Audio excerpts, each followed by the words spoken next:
was starting to go take a jog. But I'm pretty sure security wouldn't have wanted me to do such a thing at this point in time.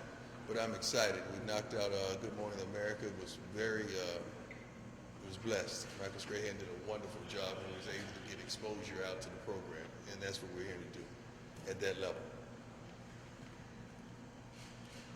Yes, sir. Oh, that's good. You see what I'm saying? You see what I'm saying? I like it.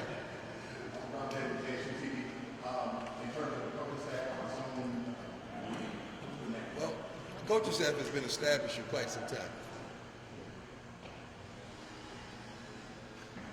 Can't get mad at the brother doing his job. Coaching staff has been established for quite some time. We're not putting anything together. We've already done that. We've already had we've met twice a week on Zoom for quite some time. We already have installs, offensively and defensively, as well as special teams.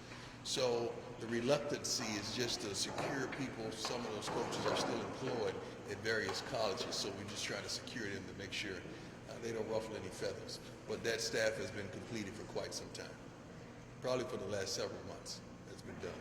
So everybody can stop texting, calling, tweeting, DMing, trying to get your nephew, uncle, cousin a job because it's already done. And that staff, like I alluded to yesterday, have 84 years combined of NFL coaching and playing experience.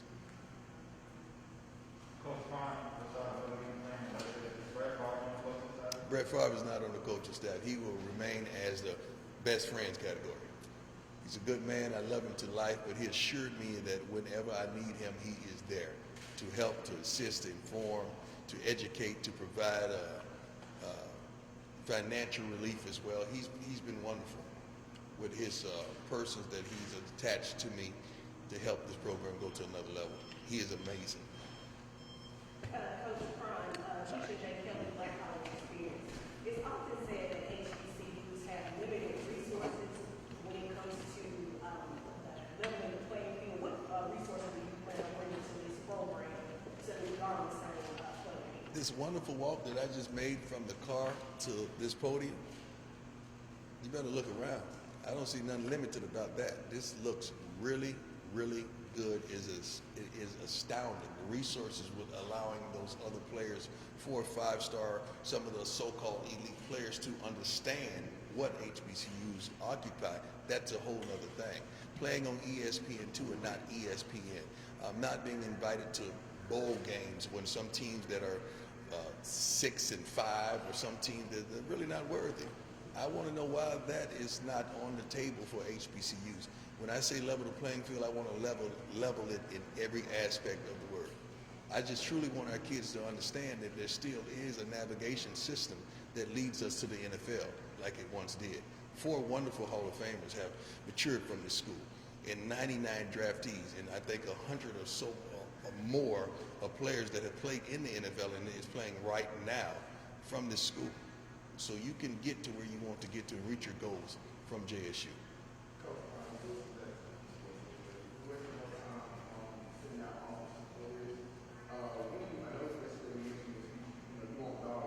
Yes.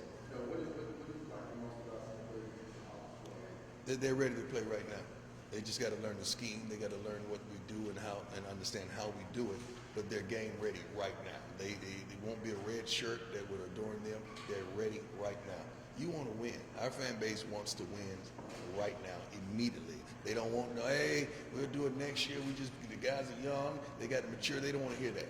So the guys that we're targeting are playmakers, are players that can possibly play on Sundays. That's what we're looking for.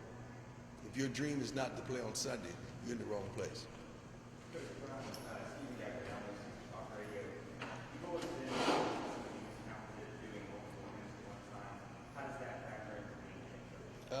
Multitask. I think everything in life is multitasking. You're talking to me while you're holding the camera and working your phone, so you're doing a great job yourself. So being a head coach is really having the ability to do multiple things simultaneously and maintain the main thing being the main thing. This is the main thing. I'm doing several things as a human being, as a man, as an entity, but this is the main thing, and it will always be that. When am I leaving this week? Soon. Soon. I have no idea when I'm coming back. I will come back periodically. The question you're probably alluding to is when we're going to get started. I think several members of the coaching staff will be started in the next few weeks. When we conclude our high school season and I give those kids my all like I promised them, I'll be back ready and ready to go. But that does not stop me from continuing to do what we've been doing. With the community person now the past, do you guys still have a full season or does the season end right after the break? No, I think we have like 13 games. I think our last game is in December. Coach Prime, Trey Monger, WLBT here in Jackson. You've made no secrets that you wanted a college coaching job. What was it about Jackson State that you ultimately felt like this was the spot where I want to start? 1 second, I'm sorry.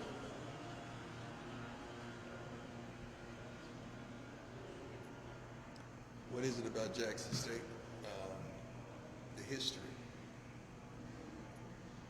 the fans, the academics, the people, the alumni, and the overall aura of Jackson State really attracted me. We have a president that works hand in hand with our beloved AD that has a commitment to excellence, and I think that nailed it for me. Coach, how do you feel about being in the same state and recruiting against Mike Leach? I'm not recruiting against Mike Leach and Lane Kiffin. Read into that. Yes. Can we expect to see your son on the field anytime soon? Say that once again. Can we expect to see your son on the field here at JSU anytime soon? I think he's going at some local high school he's throwing today. He's staying sharp. Coach Brown, speaking of recruiting, Nick Ness, WBT here in Jackson, we saw a ton of offers go out last night. A lot of JUCO kids and 1 5-star. Those are the kind of kids you're going after? Yes, yes. We're going after game changers. We're going after kids that could potentially play on Sundays. We're going after kids that want it, that are smart, fast, tough, and disciplined, and kids that want and have a desire to be the absolute best and to change the game at the blink of an eye. Those are the type of kids we're going after. Is your door open to Jackson State? Excuse me? Is your son open to Jackson State? You got to ask him that. We don't talk about those type of things. Yeah, we have a wall in some areas of life, and that's one area that we don't talk about. That's up to him. That's entirely up to him. How are you going to pursue him? Excuse me? How are you going to pursue him? We don't talk about those type of things. That's totally up to him. Yeah. Coach Pride, Noah Newman, WJTV. So, for example, when you watch like the Titans-Jags game the other day, we got Gardner Minshew from Brandon, Mississippi, Stephen Gostkowski, game-winning kick from Madison, Mississippi, Jeffrey Simmons, Mississippi State makes a game-winning play. Overall impression of just talent here in Mississippi and how rich of a recruiting ground it is. This state is filled with talent. It's unbelievable talent. But you got to keep it here. We got to keep it in state. That's the problem. A lot of these kids that are really talented, you got to understand they may not have 3, 4, 5-star by their name, but with the right coaching staff and the right development, they can be all of that and then some. We just got to keep the talent right here in Mississippi, and that's what I aim to do. Coach Frank Williams Jr. from the Tiger Report. At what point in your playing career or beginning coaching career did you realize that you wanted to be a head coach? I truly believe that some of the players that play at a exceeded level or have a commitment to excellence, you kind of work hand in hand with your coaching staff at some point. When I was in Atlanta, San Francisco, as well as Dallas, your coaches would most likely come to you and say, what do you think? Well, tell you what, you double Mike Irvin and I'm gonna go whoop Alvin Harper. So you build a scheme like that. So you start thinking like a coach, and I was always known for studying my opponent and internalizing everything about that game. That's why I call plays on offense now at high school level, because I studied so much of offense, even though I have a defensive mind as well. So at some point, you start to make that flip. You're not just a player, but you're not a coach because you're still playing, but you have a mindset that takes you above and beyond your position. And coaching is something that I never thought I would get into at an early age, but it's something that when your kids start playing football and you see that the coaching at the youth level is not adequate, that prompts you to Either you're going to complain or you're going to do something about it. I'm the kind of guy that I don't complain about anything. I just get up and do something about it. And that's what I did. Coach Prime, since you put the interest in sports, how would you describe the playing style of Deion Sanders? Smart, fast, tough, and disciplined. We play fast, we play physical, we're disciplined at all times, and we have fun doing what we do. But you can only have fun when you're smart, tough, fast, and disciplined. Yes. Coach, so since you've taken the job, have you thought about just how major, how big this is, not just for you or for Jackson State, but for HBCUs and other schools across the country? My concern is here. I'm aware of the magnitude of what we can accomplish when we accomplish it, but my concern is here, first and foremost, and to dominate what we're doing. And I'm always in the moment. Although I constantly look ahead, but never behind, I'm in the moment. Yes, ma'am. Coach, there was a time when HBCU players were dominating, were often recruited and drafted into the league. Do you personally think that it's time for us to dominate and get back to that? I don't know if the word dominating is suffice in this matter. I think equality is. I think it's very important and imperative that we have equality. You can't have this college over here producing Pro Bowlers and Hall of Famers, and this college right here isn't even getting somebody an opportunity for the NFL. Last year I was very vocal in providing structure for the NFL to allow 53 kids to have an opportunity at a combine. Great, wonderful idea. The pandemic derailed us. But now, where I'm standing right now, I'm thinking, why would you settle for 53 people at an HBCU combine, and they should be able to mix? I'm sorry that light went off, but I'm going to hold the thought. They should be able to mix the 53 in with the other couple hundred in the regular combine. That's what my mind said. We want equality. We do not want separatism, if that's a word. Coach Jackie Hampton, the Mississippi Lake newspaper. How confident are you that you can restore Jackson State to a championship team and to a SWAC championship? Well, confidence is my natural odor. Let's understand that. I could have the best staff ever assembled, but if we don't get the players, that dream and that vision won't happen. I do plan on securing the right talent and the proper talent so that we could fulfill all those desires, dreams, and wishes of this wonderful fan base that we have.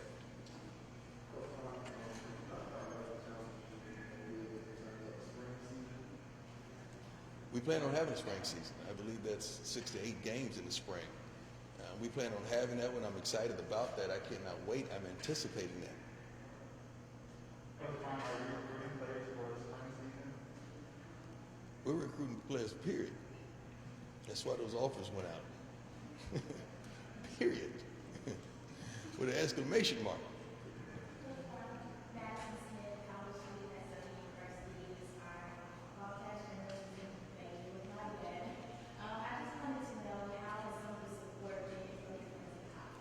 My friends have blown up my phone. I'm trying to be a good friend and return the multitude of text messages as well as DMs, Instagram posts, and all kind of social media gestures.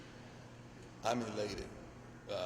When you receive text messages from coaches like Andy Reid and from Jason Garrett and Sean Payton, just to name a few, that's really exhilarating to me.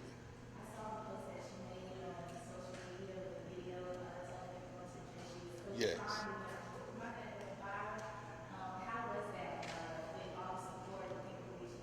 I love it. I love it. It shows that we can be unified if we desire to. It shows that we can have unity if we desire to. It shows that we can support one another and have love for one another without the thought of reciprocation if we desire to. It showed me a lot about our country and our people. Coach Brown, Jason Mitchell, Super Talk, Mississippi. over the last few years, we've had some highly explosive teams and trendy. Have you already put some thought / do you know what kind of offense should be running from that 30-27? Spread, open, a lot of movement, but the key too is get the ball in the hands of the playmakers. But first you got to get the playmakers to get the ball in their hands. So that's the way we're going after it. Defense, we're going to be aggressive, we're going to attack, we're going to be physical, we're going to force turnovers, and we're going to score. And when we score, we're going to celebrate. Which problem for the 16 WBC sports, SWAC has a lot of rivalries. State has a number of rivalries, including all over state, pretty much the last. What's your assessment of being on the rivalries in the conference? I love it. I love it. I love competition. I love competing on a daily basis. I don't just want the rivalries to be against some of the schools that you just forementioned. I want the rivalries to start on the practice field with our best corner going against our best receiver, with our quarterback looking off the safety, with our linebacker banging against the running backs, with our dog defensive ends going against our acquired left and right tackles. That's the rivalries I want to see. It starts right there. If we don't start there, how can we even think about having a rivalry? You mentioned in your introduction yesterday how you have a 60,000 seat stadium and you want to get that filled, I guess. What's the planning in making that a reality? Being consistent with securing talent and signing players, being consistent with this coaching staff, doing what I know they're more than capable of doing, being consistent with understanding the community and the heartbeat and the needs and desires of the community, being consistent with the AD's wishes and desires, being consistent with the school and trying to up the enrollment, being consistent with the police force and making sure we secure and eliminate some of the crime in the area, just being consistent overall with who we are, what we are, how we are. How important is it to have that fan support? Very, very important. A star wouldn't be a star without a fan. We'll take 2 more questions. Coach, yesterday after your heartfelt message, you said that you believe, you have you believe. You should. You should believe. You got on your blue jacket, your red pumps, baby. I can tell you believe. You got your phone red with a blue stand. I know you believe. Yes, Lord. Where did you adopt that actual I believe? Where did that come from? God gave it to me. My